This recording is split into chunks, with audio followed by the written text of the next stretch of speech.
Have you ever been through a breakup that didn't have a big, dramatic fight? No yelling, no huge blow-up, just this slow, quiet fade.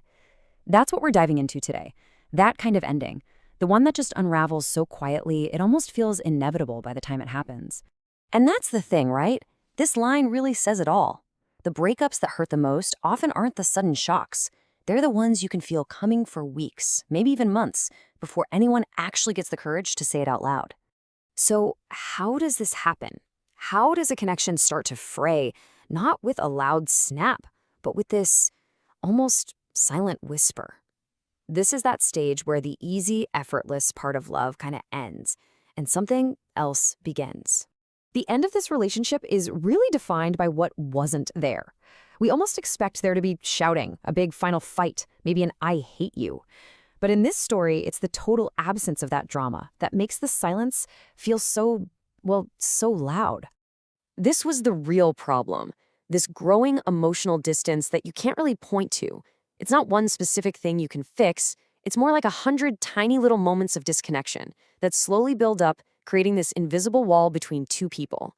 And that distance, it leads to this really critical shift in the relationship. It goes from something that just is to something you have to constantly work on. And that's the moment love stops feeling natural and starts to feel a little bit like a job. To his credit, Ayaan saw that distance growing, and he really did try to fix it. He started doing all the right things, showing up early, calling more often, putting his phone away. He was present, he was engaged, he was fighting for them.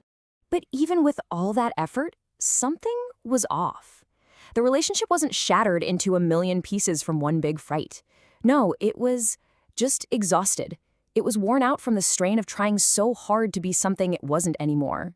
And a tired love, that's often much harder to fix than a broken one.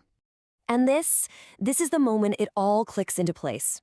Sophie sees right through all the effort. She realizes it's not coming from a place of genuine, easy affection anymore. It's coming from a place of fear. And that changes everything, doesn't it? The motivation is just wrong. To really see this change, you just have to look at their time by the Yarra River. It's the exact same place that once symbolized how easy everything was for them. But now, the easy connection is gone, replaced by a heavy silence. The shared laughter, it's been replaced by a really uncomfortable but necessary honesty. Well, that heavy silence can't last forever, can it? It all leads them to this, the final conversation. It's that moment where everything that's been unsaid is finally dragged out into the open. And it's Sophie who finally says it. It's not angry, it's not mean, it's just this quiet, heartbreaking statement of fact. And with those 5 words, she cuts through all the pretense and forces the issue they've both been avoiding. Ayaan's response is instant. Stop what? It's pure reflex, It's that moment of denial, of not wanting to hear the word she so obviously means, us. He's still trying to fix it, still unwilling to look at what's right in front of him. Sophie's correction here is so gentle, but so devastatingly true. She reframes this whole thing. This conversation isn't the cause of the breakup. It's just the final acknowledgement of an ending that's been happening for a long, long time. They're just finally saying it out loud. And this brings them, and us, to the hardest truth in this whole story.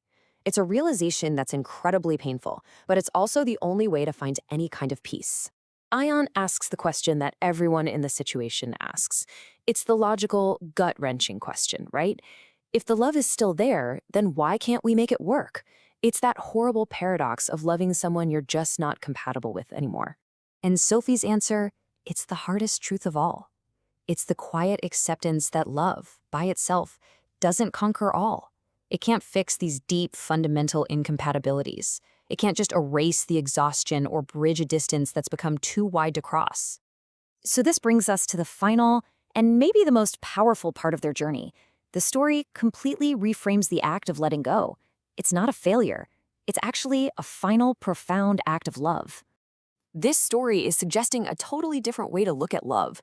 It's not this battle you have to win. It's not something you have to hold on to no matter what. Sometimes the most loving thing you can possibly do is recognize that your paths just don't align anymore, and to let that person go, with kindness. And in those final moments by the river, you see Ayaan go through this whole journey. He starts with that instinct to fight, to argue, to fix it. Then comes that crushing realization that she's right. And finally, he gets to this quiet, mature acceptance. He understands. And this is where the story leaves us, with something so powerful. The key here is that they didn't stop loving each other. That love was absolutely real. And in a way, it was still there, right at the end.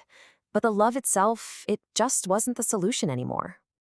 And that's it. That's the simple, heartbreaking truth that resolves everything. The problem was never a lack of love. It was just a fundamental shift in who they were as people. They simply weren't the right fit for each other's lives anymore. So we end with this question for you to think about. In a world that's always telling us to fight for love, to never give up, is it possible that the bravest and kindest and maybe even the most loving thing we can do for someone is knowing when it's time to simply let them go?